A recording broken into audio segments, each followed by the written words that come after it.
उत्तराखंड में मौसम विज्ञान केंद्र ने आज बारिश और तेज आंधी का ऑरेंज अलर्ट जारी किया है। प्रदेश में खास तौर पर देहरादून, हरिद्वार, उत्तरकाशी, बागेश्वर, पिथौरागढ़ में बारिश को लेकर अलर्ट है। कई इलाकों में तेज बारिश भी लोगों की परेशानी बढ़ा सकती है। इसके अलावा कहीं कहीं पर बिजली गिरने की भी संभावना जताई गई है। मौसम विभाग ने लोगों को सतर्क रहने की अपील की है।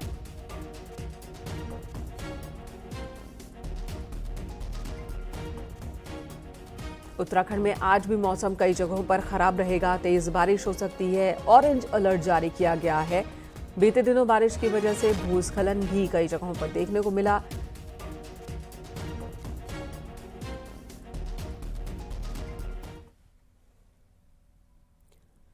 रुद्रप्रयाग में भारी बारिश हुई, जिसके बाद कई गदेरे उफान पर आ गए। खासतौर पर रुद्रप्रयाग के भीरी इलाके की बात की जाए तो यहां पर गदेरे उफान पर है। गदेरे उफान पर आने से नदी की दोनों तरफ कटाव शुरू हो चुका है। कई जगहों पर सड़क पर बोल्डर आ गए। हालांकि किसी जनहानि की खबर नहीं है, लेकिन बारिश के बाद हर जगह बर्बादी की तस्वीरें दिख रही है। आप देख सकते हैं, अफरा तफरी का माहौल था जब बारिश हो रही थी, क्योंकि बारिश बहुत ज्यादा हो रही थी, तेज हवाओं के साथ हो रही थी और पानी का बहाव बहुत ज्यादा हो जाने की वजह से, गदेरों के उफान पर आ जाने की वजह से कई जगहों पर भूधसाव हुआ। लोग भागते हुए नजर आए। फिलहाल प्रशासन की टीमें अलर्ट है।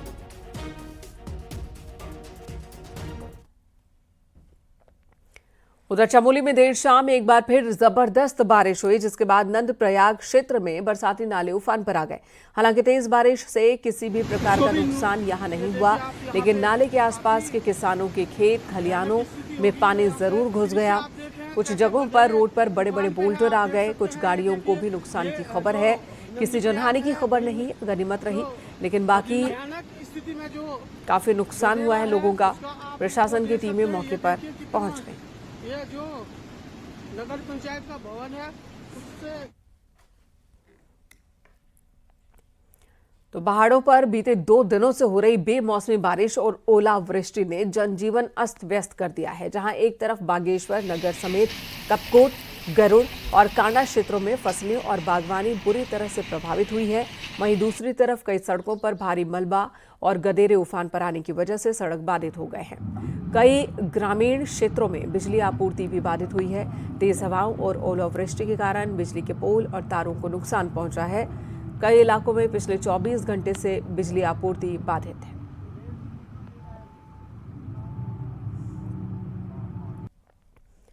बागेश्वर से हमारी सहयोगी सुष्मिता थापा इस वक्त हमारे साथ जुड़ गई हैं। सुष्मिता, बारिश की वजह से, तेज हवाओं की वजह से किस तरह के नुकसान वहां पर देखने को मिल रहे हैं और क्या किसानों को जो नुकसान हुआ है उसका आकलन होगा, मुआवजे की कोई बात कही गई है? जी देखिए, 2 दिन से हम देख रहे हैं कि लगातार जो मौसम है वो बदल रहा है। दोपहर बाद जो बारिश और ओलावृष्टि, तेज हवाओं के साथ जो मौसम बदल रहा है, उससे खासा नुकसान जो पहुंचा है वो खेती किसानी को इसमें देखने को मिल रहा है। क्योंकि जो खड़ी फसलें थी ओलावृष्टि से पूरी तरीके से वो बर्बाद हो गई हैं। तो किसानों के इस प्रसंग को देखते हुए जो कृषि विभाग है वो लगातार आकलन में जुटा हुआ है कि किस तरीके से लोगों को इस चीज से राहत दिलाया जाए, जो उनका नुकसान हुआ है उसका उनको मुआवजा मिले। और प्रदेश में आज भी ऑरेंज अलर्ट जारी किया गया है। बागेश्वर, पिथौरागढ़, देहरादून, इन सभी जिलों में आज ऑरेंज अलर्ट जारी किया गया है। और साथ ही मौसम बदलते ही लोगों से सावधान रहने की अपील भी मौसम विभाग इस दौरान कर रहा है। धन्यवाद सुष्मिता इस वक्त पूरी जानकारी देने के लिए। तो आज भी मौसम खराब रहने की ही बात कही जा रही है, लोगों से सावधान रहने की बात कही जा रही है। धन्यवाद आपका सुष्मिता। पिछले 24 घंटे में उत्तराखंड में मौसम ने अचानक करवट ली है, जिसकी वजह से बढ़ती गर्मी से लोगों को राहत मिली है, लेकिन किसानों की फसल चौपट हो गई है। पहाड़ से लेकर मैदान तक किस तरह से बारिश ने नुकसान किया है, आपको दिखाते हैं इससे पर यह रिपोर्ट।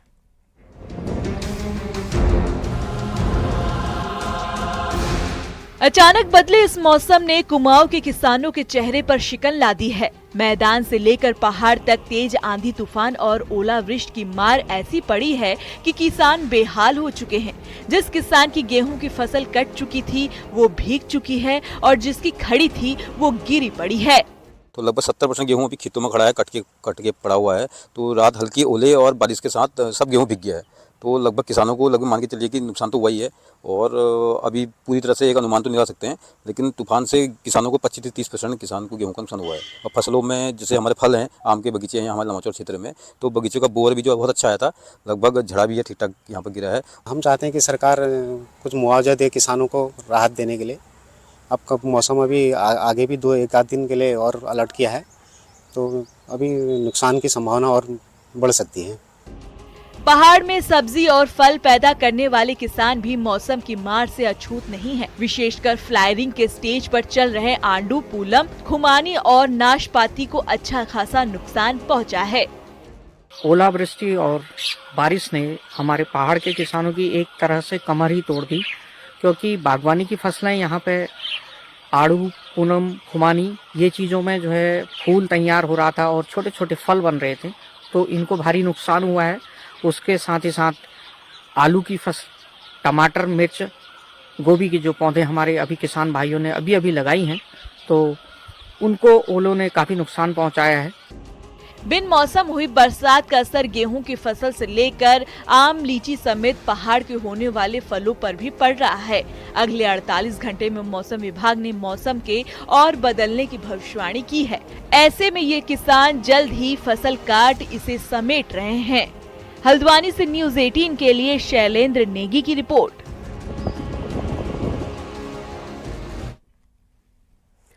सीएम पुष्कर सिंह धामी आज नंदा राजजात यात्रा की तैयारियों को लेकर बैठक करेंगे। 2026 में होने वाली यात्रा की तैयारियों को लेकर आज मीटिंग करने वाले हैं मुख्यमंत्री, और सचिवालय में ये मीटिंग होगी सुबह 11 बजे। इसके बाद मुख्यमंत्री 1 बजे से पेयजल आपूर्ति को लेकर भी मीटिंग करने वाले हैं।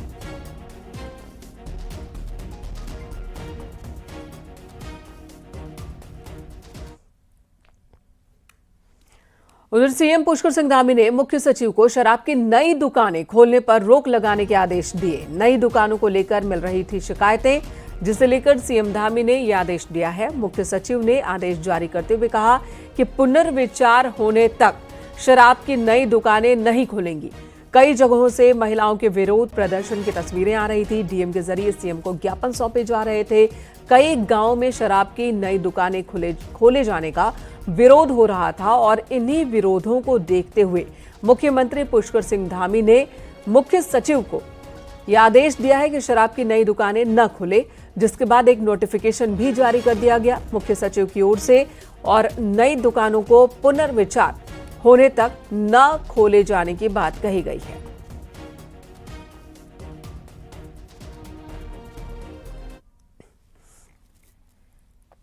कांग्रेस नेता राहुल गांधी पार्टी और इलेक्शन सिस्टम में जिला अध्यक्षों को पावरफुल बनाना चाहते हैं। इस कदम से प्रदेशों में पावरफुल नेताओं की लॉबिंग जो है वो तेज हो गई है। यहां पर नेताओं का लॉबिंग गेम खराब हो सकता है। उत्तराखंड में भी 2027 में विधानसभा चुनाव होने हैं। नया सिस्टम लागू हुआ तो बिना गॉडफादर वाले नेताओं को मौका मिल सकता है, और ऐसे में वो नेता जो किसी न किसी की सिफारिश से पहुंचे हैं या मौजूद हैं पार्टी के अंदर, उनके लिए मुसीबत खड़ी हो सकती है। इसी पर दिखाते हैं आपको ये रिपोर्ट।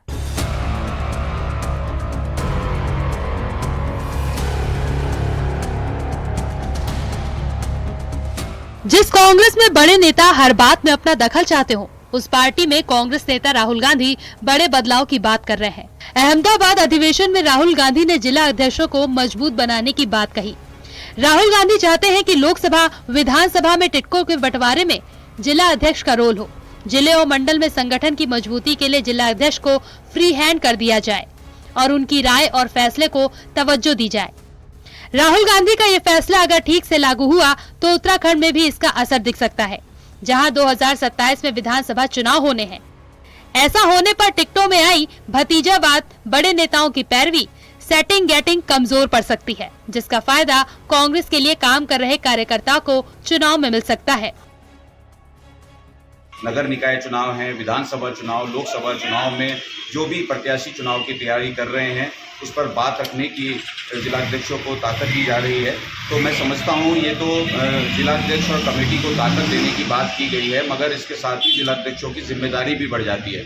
हमें अपने संगठन को मजबूत करना होगा। हमारे नेता मल्लिकार्जुन खड़गे जी, राहुल गांधी जी ने ये तय करा कि जो जिलाध्यक्ष की पावर है उसको बढ़ाया जाए, ताकि जो लोकल बॉडी चुनाव होते हैं, जो एमएलएस के चुनाव होते हैं, लोकसभा चुनाव होते हैं, उसमें उनकी राय को महत्व दिया जाए और उन लोगों की राय के हिसाब से वहां पे जो कैंडिडेट सिलेक्शन है उस पे काम किया जाए।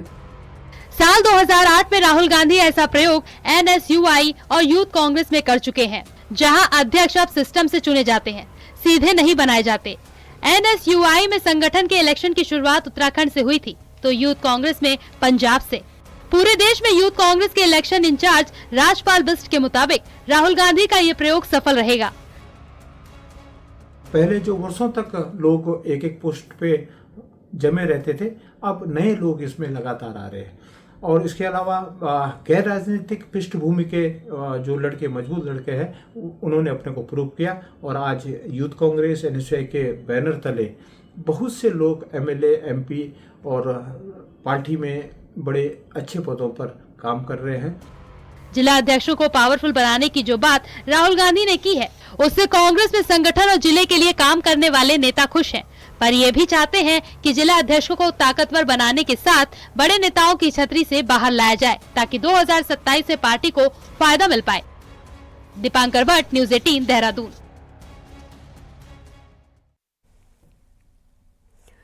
खबर रुद्रप्रयाग से, जहां अपनी मांगों को लेकर आज सरकारी अस्पतालों के सभी डॉक्टर एक दिवसीय हड़ताल पर रहेंगे और ऐसे में मरीजों को दिक्कतों का सामना करना पड़ सकता है। आपको बता दें, डॉक्टर मेडिकल कॉलेज में तैनात स्पेशलिस्ट डॉक्टर्स की तरह सरकारी अस्पतालों के डॉक्टर्स को भी 50% अतिरिक्त वेतन की सुविधा दिए जाने के साथ ही सुगम दुर्गम में तैनाती के मानक में पारदर्शिता की मांग कर रहे हैं। डॉक्टर्स ने चेतावनी दी है कि कार्रवाई अगर नहीं होती है, इनकी मांगें नहीं मानी जाती है, तो फिर उग्र आंदोलन करेंगे। संदीप प्रसाद हमारे सहयोगी इस वक्त रुद्रप्रयाग से हमारे साथ जुड़ गए हैं। संदीप, डॉक्टर्स की हड़ताल, कितनी मांगे हैं, कौन कौन सी मांगे हैं और क्या इन मांगों को लेकर पहले कोई बैठक हुई है, तो क्या रुख रहा है प्रशासन का? जी बिल्कुल, आपको बता दें, क्योंकि जो डॉक्टर हैं आज सरकारी अस्पताल के जितने भी डॉक्टर आज एक दिन से धरने पर रहेंगे। सबसे बड़ी मांग है, 2 मांग इनकी प्रमुख है, जिसमें से इनका एक है जो मेडिकल कॉलेज है जिसमें डॉक्टर रहते हैं, स्पेशलिस्ट डॉक्टर, उनको जो अतिरिक्त 50% मान दिया जाता है, उसका लाभ इनका ये कहना है कि उसका लाभ सभी चिकित्सालयों में, क्योंकि वहाँ पे इमरजेंसी सेवा पे डॉक्टर रहते हैं और लगातार ड्यूटी देते हैं और तमाम दिक्कतें उनको वहाँ भी होती हैं। तो ऐसे में जो अतिरिक्त वेतनमान मेडिकल कॉलेजों में मिलता है डॉक्टर को, वो उनको भी दिया जाए, जो 50% अतिरिक्त वेतनमान दिया जाता है। एक प्रमुख मांग ये है इनके। दूसरी जो मांग है इनकी ट्रांसफर को लेकर है, जो तबादले होते हैं उसे सुगम दुर्गम को लेकर जो स्थिति बनी है पिछले कई सालों से, उसको साफ करने को लेकर, उसमें पारदर्शिता बरतने को लेकर इन्होंने लगातार डॉक्टर मांग उठाते आ रहे हैं। और उनका ये कहना है कि कई बार वो शासन को इसमें लिखित रूप से और मौखिक रूप से दे चुके हैं, लेकिन उसके बाद उन्हें केवल आश्वासन मिले हैं और उससे कोई कार्रवाई नहीं हुई। तो ऐसे में डॉक्टर आज एक दिवसीय हड़ताल पर रहेंगे और निश्चित रूप से कहीं न कहीं डॉक्टरों की हड़ताल के बाद जो स्थिति है हॉस्पिटल में वो काफी बिगड़ सकती है, क्योंकि आजकल जो वायरल बुखार है, तमाम खांसी, तमाम ये इस तरह की बीमारी जिसमें अत्यधिक लोग हॉस्पिटल में पहुंचे थे, ऐसे में काफी दिक्कतों का सामना वहाँ पे करना पड़ सकता है। जी धन्यवाद संदीप, इस वक्त पूरी जानकारी देने के लिए। तो फिलहाल डॉक्टरों की हड़ताल, निश्चित ही इससे मरीजों को दिक्कत होने वाली है। और अब बात चारधाम यात्रा की। उत्तराखंड में चारधाम यात्रा की तैयारियां बहुत तेजी से चल रही हैं। केदारनाथ पैदल मार्ग से बर्फ हटाने का काम जारी है। डीडीएमए की टीम केदारनाथ धाम पहुंच चुकी है और केदारनाथ पैदल मार्ग पर आए बड़े बड़े ग्लेशियर्स काटे जा रहे हैं, रास्ता बनाया जा रहा है। टीम का दावा है कि यात्रा शुरू होने से पहले सभी रास्तों से बर्फ हटा दी जाएगी।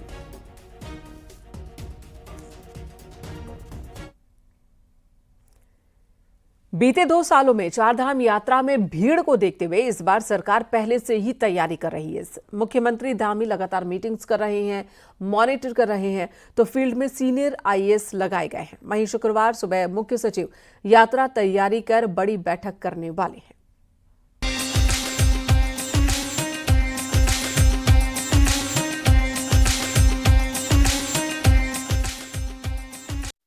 30 अप्रैल से चारधाम यात्रा शुरू होगी, तो पहले दिन से यात्रियों का सैलाब उमड़ेगा। 21 दिन में अब तक 15 लाख से ज्यादा रजिस्ट्रेशन हो चुके हैं और 20 दिन बाद यात्रा की शुरुआत होनी है। बीते 2 साल में यात्रा का हाल देखते हुए सरकार तैयारी में कोई कोर कसर नहीं छोड़ना चाहती। मुख्यमंत्री पुष्कर सिंह धामी अब तक चारधाम यात्रा की कई मीटिंग्स कर चुके हैं और तैयारी पर लगातार नजर बनाए हुए हैं। गढ़वाल कमिश्नर और मुख्यमंत्री के सचिव रेगुलर मॉनिटरिंग के साथ ऋषिकेश में 2 बड़ी मीटिंग कर चुके हैं। 4 सीनियर IAS बद्रीनाथ, केदारनाथ, गंगोत्री, यमुनोत्री में व्यवस्थाओं का अपडेट ले चुके हैं। चारों धाम की अपडेट रिपोर्ट के साथ विभागों के सचिवों के साथ शुक्रवार को मुख्य सचिव आनंद वर्धन बड़ी मीटिंग लेने वाले हैं। बीते साल भीड़ की वजह से शुरुआत में गंगोत्री, यमुनोत्री में जहां घंटों ट्रैफिक जाम लगा, तो वहीं केदारनाथ में भीड़ को देखते हुए यात्रियों को सोनप्रयाग, रुद्रप्रयाग और यहां तक कि ऋषिकेश और हरिद्वार में होल्ड करना पड़ा। वहीं मई-जून में दर्शनों की मारामारी ने पुलिस प्रशासन के पसीने छुड़ा दिए, जबकि केदारनाथ में आई आपदा से 1.5 महीने यात्रा पर असर रहा। ऐसे में गुरुवार को हरिद्वार पहुंचे मुख्यमंत्री ने एक बार फिर यात्रा में व्यवस्था की बात दोहराई। यात्रा की सभी तैयारियां लगभग अंतिम चरण में हैं और मैंने स्वयं अभी एक दिन पहले बड़ी बैठक की थी और सारी तैयारियों की समीक्षा की जानकारी ली थी। जहाँ भी जो भी कमी है, हमारा मुख्य उद्देश्य है कि एक तो यात्रियों की सुरक्षा हमारा पहला प्राथमिकता है कि उनकी सुरक्षा ज़रूरी है। उसके साथ साथ वो यात्रा उनकी सरल हो, सहज हो, किसी प्रकार की कोई परेशानी न हो। और चारधाम यात्रा एक तरह से यहाँ की आर्थिकी की भी, हमारे राज्य की आर्थिकी की भी बहुत बड़ी लाइफलाइन है। चारधाम यात्रा के लिए अब तक सबसे ज्यादा रजिस्ट्रेशन आंध्र प्रदेश और महाराष्ट्र से हुए हैं। सिर्फ लक्षद्वीप और अंडमान निकोबार को छोड़कर पूरे देश से यात्री चारधाम आने वाले हैं।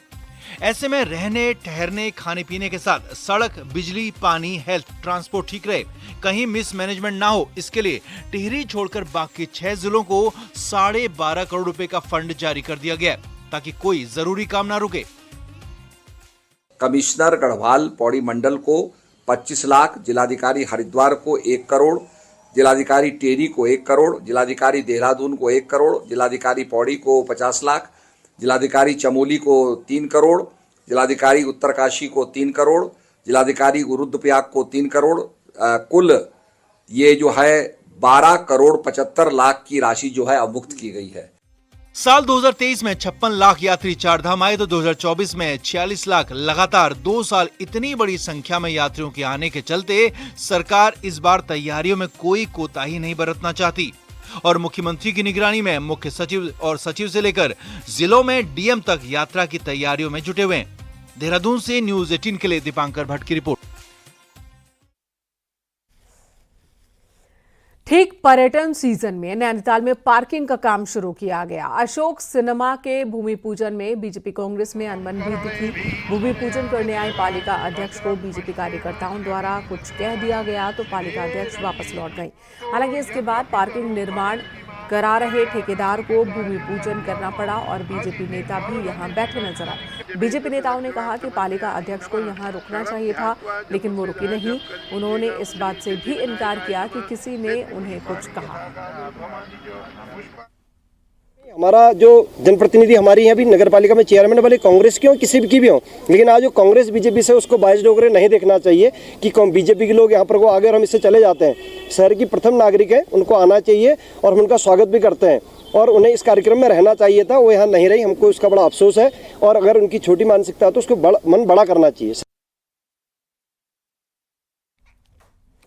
आपने सोशल मीडिया पर सांप, लेपर्ड आदि के रेस्क्यू करते वन कर्मचारियों के वीडियोस देखे होंगे। सोशल मीडिया के जमाने में IFS ऑफिसर्स तक भी इसके दीवाने हैं, लेकिन अब इस दीवानगी पर ब्रेक लगने जा रहा है।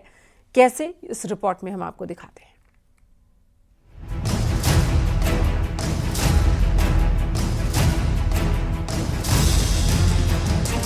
सांपों के साथ करतब करते ये ना तो कोई मदारी है और ना ही कोई यूट्यूबर। ये उत्तराखंड फॉरेस्ट डिपार्टमेंट की रेस्क्यू टीम के मेंबर हैं। पहला वीडियो है आदिल मिर्जा का, जो देहरादून फॉरेस्ट डिवीजन में काम करता है। दूसरा वीडियो भी देहरादून फॉरेस्ट डिवीजन में काम करने वाले अरशद खान का है।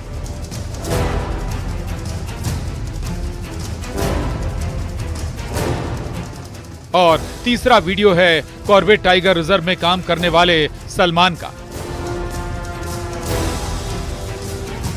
इनका असली काम तो है रेस्क्यू करना, लेकिन सोशल मीडिया के लाइक, कमेंट्स और पैसों के चलते ये रील बनाने में जुट गए। लेकिन अब इस पर सख्ती से रोक लगा दी गई है। वन विभाग ने अब एक आदेश जारी कर 13 बिंदुओं की एडवाइजरी जारी कर दी है, जिसमें ड्यूटी के दौरान सोशल मीडिया का व्यक्तिगत उपयोग पूरी तरह वर्जित होगा। वर्दी में वीडियो, रील बनाना प्रतिबंधित होगा। रेस्क्यू, निरीक्षण आदि के वीडियो पोस्ट करना भी मना कर दिया गया है। पर्यावरण या वन्य जीव सुरक्षा पर सोशल मीडिया में टिप्पणी पर रोक लगा दी। ये डायरेक्शन पहले भी देते रहे हैं कि इसे जो हमारे स्पेशली वाइल्ड लाइफ के जो लोकेशन हैं ना, जो रील बनती हैं, जो फोटो खींचते हैं, इससे उनकी लोकेशन भी आ जाती हैं, तो दुनिया भर की नजरें आती हैं। कुछ अच्छे लोग भी हैं तो दुनिया के कुछ खराब लोग भी, जिनको हम पोचर बोलते हैं या इन्फॉर्मर बोलते हैं, उनको भी हमारे जो शेड्यूल 1 कैटेगरी के जो हमारे जानवर हैं उनकी लोकेशन मिल जाती है, तो उनको पोचिंग में भी इसकी मदद मिलती है, उनको एक डायरेक्शन मिल जाती है, उनको रास्ते मिल जाते हैं। दिलचस्प बात यह है कि वन विभाग में सिर्फ कर्मचारी ही नहीं बल्कि कई अफसर भी सोशल मीडिया के दीवाने हैं। ऑफिस टाइमिंग में भी इनके सोशल मीडिया अकाउंट्स पर रील्स और पोस्ट आते रहते हैं, कभी रेस्क्यू करते हुए तो कभी जंगलों की खूबसूरत लोकेशंस पर घूमते हुए। ऐसे में देखना होगा कि वन विभाग की ये नई गाइडलाइन सिर्फ कागजों तक सीमित रहती है या फिर ग्राउंड में भी इसका असर नजर आएगा। न्यूज़ 18 के लिए देहरादून से सुनील नवप्रभात की रिपोर्ट। पिथौरागढ़ के जंगलों में धधकी आग पर काबू पाने वालों को सम्मानित किया जा रहा है। मासू और कुचा में आग पर काबू पाने वालों को वन विभाग ने सम्मानित किया। विभाग का कहना है कि जंगल में आग की घटनाओं को लोगों की भागीदारी के बिना रोकना कठिन है और ऐसे में जो लोग विभाग की मदद कर रहे हैं उन्हें सम्मानित किया जा रहा है। ग्रामीणों द्वारा वनाग्नि रोकथाम हेतु लगातार प्रयास किए जा रहे हैं, उनको हम प्रोत्साहित करें, उनको हम मोटिवेट करें। इस कार्यक्रम में हमने जो है इन महिलाओं को और ग्रामीणों को सर्टिफिकेट भी वितरित किए और प्रशस्ति पत्र के माध्यम से इनको एक मोटिवेट करने का कार्य यहाँ पे किया गया है। देखिए, जंगलों में धधकी आग पर काबू पाने के लिए वन विभाग भले ही लाख दावे करे, लेकिन ये आग तभी बुझती है जब ऊपर वाला मेहरबान होता है। पहाड़ों में बदले मौसम के मिजाज ने अगर किसी को राहत दी है तो वन विभाग को। बीते रोज से बदले मौसम ने फॉरेस्ट फायर पर काफी हद तक लगाम लगा दी है। इसी पर ये रिपोर्ट आपको दिखाई।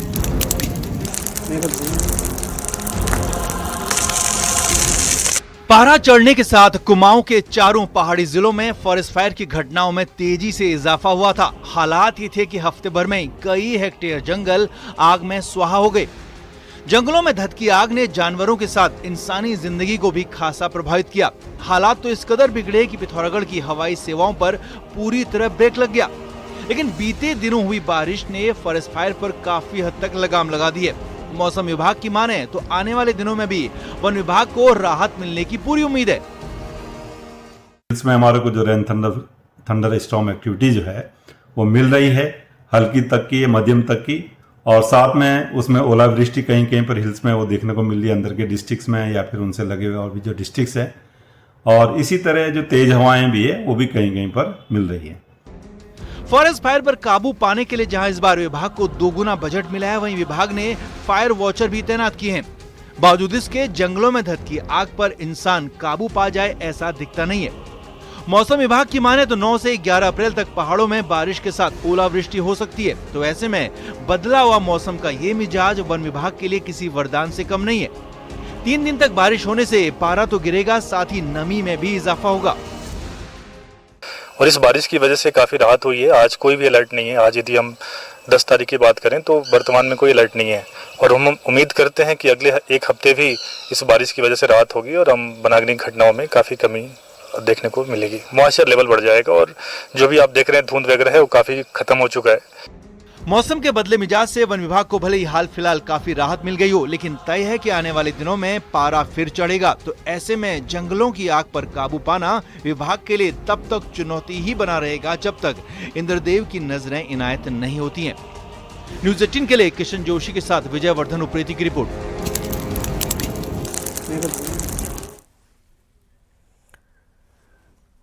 यहाँ रुकेंगे एक ब्रेक के लिए। ब्रेक के बाद भी खबरें जारी हैं।